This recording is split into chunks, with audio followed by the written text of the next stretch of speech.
Alan Dershowitz goes on television and says that Ghislaine Maxwell is the Rosetta Stone who knows everything about the Epstein-Trump relationship.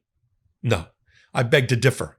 The Rosetta Stone is Alan Dershowitz, Harvard law professor. He is the Rosetta Stone.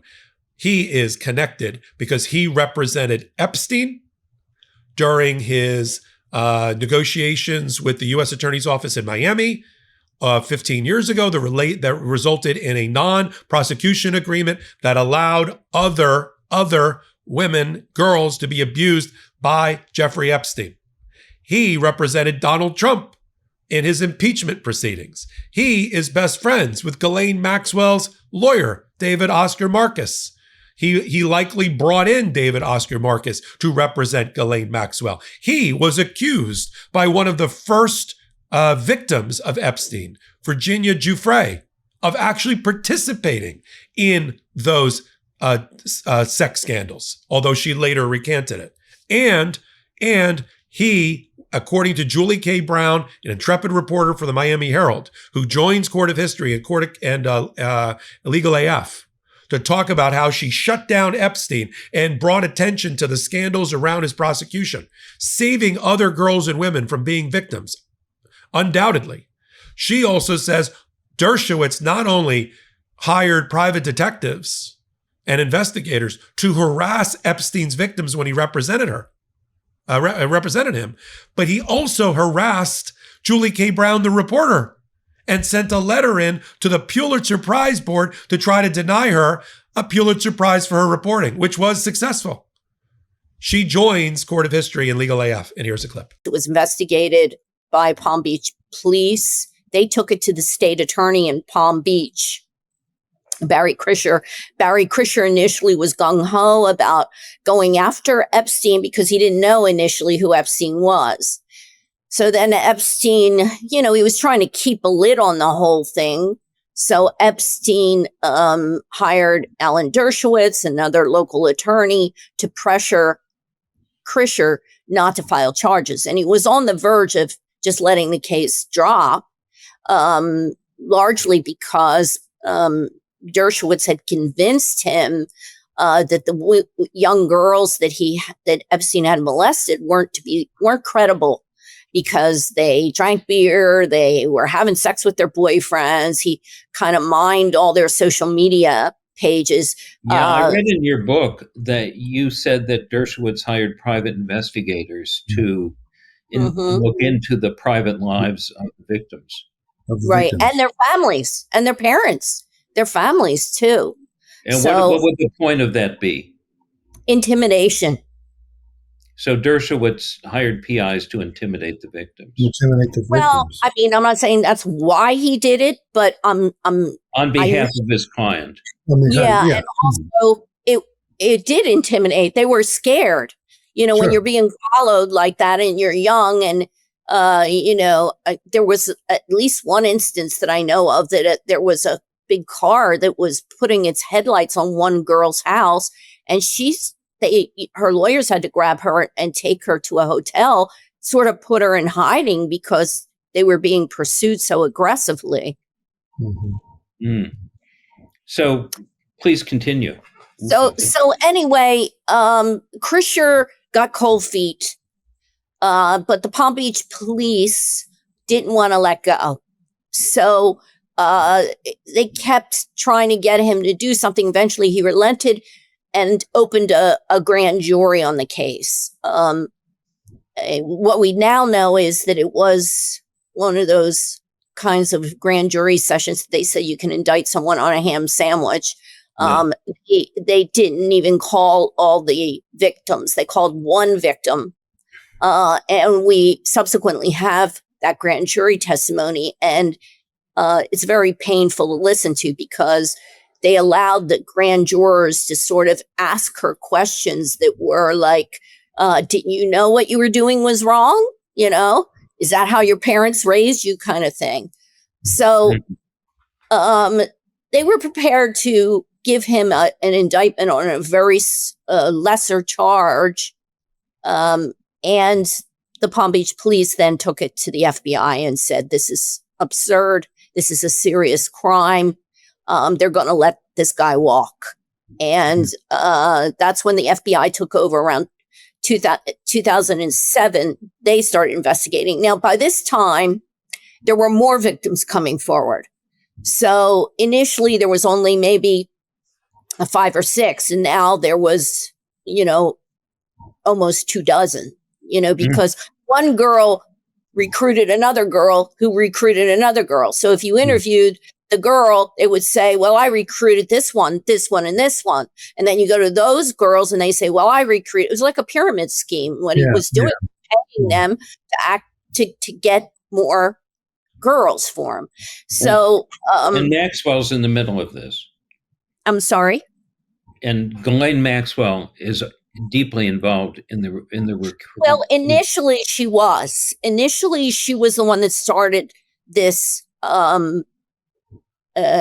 effort to recruit girls around Palm Beach. She would take Epstein's valet, and she would drive to spas in the area, and she would find pretty girls at the spa, give them her business card, tell them, I have a very wealthy man. He's looking for a personal masseuse. He's going to pay you very well. You'll be able to travel around the world, etc. So she started that. And as I said, once he got his foot in the door at some of these high schools, he was able to then use the girls to bring him additional girls. So they were coming at like 3 of them a day at least to his home in Palm Beach. So the FBI took over the case, but the prosecutor, Maria Villafana, was hitting a wall it seems we now know, at every step of the way. Epstein was very shrewd in how he handled his case, in that he hired lawyers. Each of his lawyers had a tie to one of the prosecutors on the case. Jay Lefkowitz, for example, they worked at Kirkland and Ellis. And so did Alex Acosta.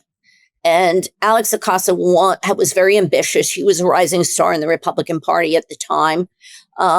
And so he was pressured by this lawyer who, by the way, he had enough influence to help appoint the new attorney general in 2007 or 8. I can't recall, Michael Mukasey.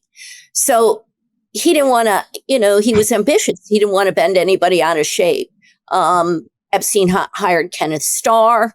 Ken Starr is also from Kirkland and Ellis, isn't he? Yes, right. Absolutely. And they're all Federalist Society people, aren't they? Right. And Acosta wanted to be a Supreme Court justice. So imagine what would happen if he had prosecuted a client that they would have frowned upon. Right. So, they hired a woman, a defense attorney who had a relationship with one of the attorneys, had dated one of the attorneys. So he was shrewd. He hired people that had ties, to big law firms and, ties in Washington. Yeah, my understanding is Acosta was a protege of Supreme Court Justice Samuel Alito. Right. He was. So very well connected. So you could see what I did that no one had really done before was I was able to sort of figure out a roadmap on how Epstein and his lawyers managed to pressure the prosecutors to basically give him a deal. I mean, he tried very hard to get off scot-free, but he wasn't able to do that. I want to ask you about an incident that happened. I think your story is one of the great stories of modern American journalism. Thank you. You deserve all the laurels. And, this story, which you doggedly pursued, on your own, is now, completely, has American politics in its grip right now, years later. And it goes to the heart of not only the crimes that were committed of sexual predation, but also of social power and political power. And yet, when you were nominated for a Pulitzer Prize, someone wrote a letter urging the Pulitzer Prize committee not to give this award to you. Right. Alan Dershowitz did. Very publicly. I mean, he put it on Twitter. So I'm not telling stories here. He Jeffrey Epstein's lawyer. Yeah, Jeff Epstein's lawyer, right? Yeah, Alan Dershowitz. He was not to mention Ken Starr, but that's another story.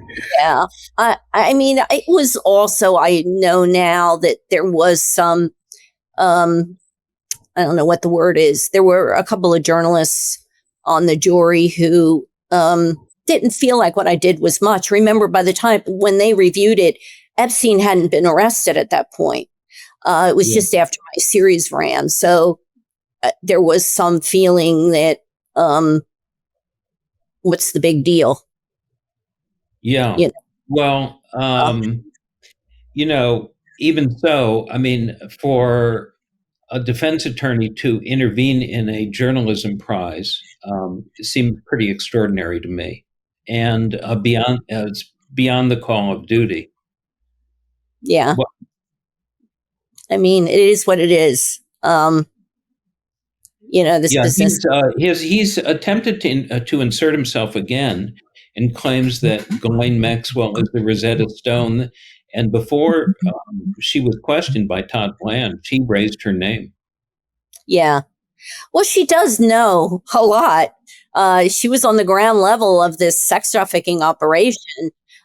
In fact, some of the girls, the victims, or I should say survivors, that's what they want to be called, the survivors, believe that she, in a way, was a bigger monster than Epstein because she was the one that made them feel safe. She was the one that brought them in. She used fraud by saying, he's going to hire you, you're going to travel, you're going to be a masseuse. She sort of acted like a motherly, nurturing type, English lady with her English accent. And they took it like, wow, she's a really smart and kind lady. And that's what kind of got them in there. So in their mind, and by the way, under the testimony that convicted her, some of these women were sexually molested by her, so it wasn't even just that she brought them to Epstein. She was involved with some of the sex. She would groom them and tell them, this is what you do to pleasure him. It would start out as a massage, but clearly then, take off all your clothes, and it would be a little further each time. So she was grooming them for sex, and she participated in that. Welcome back. Oftentimes, the commentary of our contributors is what matters to you. The work that I do here at the intersection of law, politics, and defending our democracy, the work of our 11 or so other contributors. Sometimes you got to hear it from the horse's mouth. Sometimes you got to hear it from the people with the legacy and institutional knowledge. Sometimes you got to hear it from the people who are the newsmakers. And that's why we bring on Julie K. Brown. That's why we bring on senators like Booker and Blumenthal and representatives like Torres and Raskin, and why we bring on reporters and bring on historians and former federal and state judges, all to be interviewed by Legal AF. And all we ask in return for this type of content is that you hit the free subscribe button. I mean, this is like a TED Talk meets a law school class and had a baby. Here on Legal AF, no outside contributors, no paywall. Just hit the subscribe button. It helps sustain us. As I joked, not even a joke, if just 10%, 5% of the people that watch my videos also hit the subscribe button, I could stop asking for subscribers. So until my next report, I'm Michael Popak. I'm Michael Popak, and I got some big news for our audience. Most of you know me as the co-founder of Midas Touches Legal AF and the Legal AF YouTube channel, or as a 35-year national trial lawyer. Now, building on what we started together on Legal AF, I've launched a new law firm, the Popak Firm. dedicated to obtaining justice through compassionate and zealous legal representation. At the Popak firm, we are focused on obtaining justice for those who have been injured or damaged by a life-altering event, by securing the highest dollar recoveries. I've been tirelessly fighting for justice for the last 35 years, so my own law firm organically building on my Legal AF work just feels right. And I've handpicked a team of top-tier trial fighters and settlement experts throughout all 50 states known as big auto injury attorneys who have the know-how to beat heartless insurance companies, corporations, government entities, and their attorneys. Big Auto's attorneys working with my firm are rock stars in their respective states, and collectively responsible for billions of dollars in recoveries. So if you or a loved one have been on the wrong side of a catastrophic auto, motor vehicle, rideshare, or truck accident, suffered a personal injury, or been the victim of medical malpractice, employment harassment or discrimination, or suffered a violation of your civil and constitutional rights, then contact the Popak firm today at 1-877-POPAK-AF or by visiting my website at www.thepopakfirm.com and fill out a free case evaluation form. And if we determine that you have a case and you sign with us, we don't get paid unless you do. The Popak firm, fighting for your justice every step of the way.